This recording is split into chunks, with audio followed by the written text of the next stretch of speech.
update ម៉ាស៊ីន C7 ដាក់បិទមានប្រព័ន្ធកាត់ខ្យល់នេះអត់មានខ្យល់បើកាត់ទេនេះកាត់ថ្មីវាមាន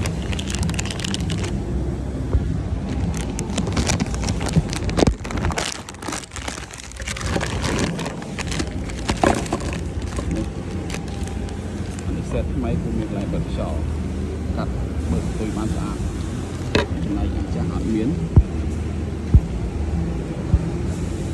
ចឹងយើងត្រូវដោះទី1ដោះចោលកបិតទី2ដោះចោល sensor ពីព្រមហើយនឹងដោះចោលផ្ទះវាហើយយើងផ្លាស់ប្ដូរហើយបន្តទៀតយើងប្ដូរនៅលេខ panel ដើម្បី update version វាចឹងឥឡូវយើងដោះអាចាស់ចេញហើយយើងដាក់អាថ្មីចូលដែលមានខ្យល់ទីតាំង sensor វាតែមួយទេយើងចាប់នៅចូលឥឡូវ simple យើង update ក្បិតហើយនឹងប្រព័ន្ធបើកខ្យល់វាហើយអញ្ចឹងយើងចាប់ដើម reset program វាអញ្ចឹងយើងចុចបើកភ្លើងចុចវាឲ្យជាប់អញ្ចឹងចុចកុងតាក់ឲ្យតិចមកចុចបើកលើតែមកខាងបាក់ចុចជាប់ហើយវាលុត P 103យកដូរមកដាក់ P មាន P 95 អត់ចេះចំវាចូល P95 ចេះស្នាប់បោកបន្តមកទៀតបដូរពីលេខ0មកលេខ1 save វាបន្តមកទៀត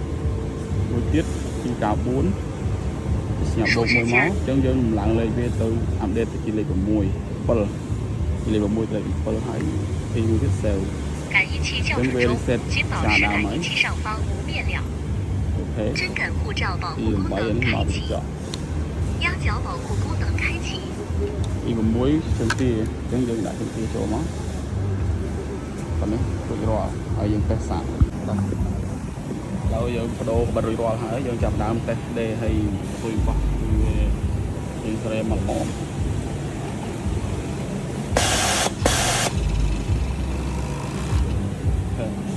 ព្រួយបោះអានេះរៀងវែងអញ្ចឹងបើយើងចង់បានខ្លីយើង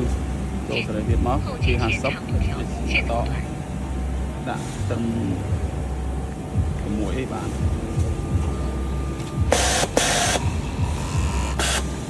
ចឹងឡើងខ្លីអញ្ចឹងយើងអាប់ដេតរួចរាល់ហើយពីរបៀបប្រើកាបិត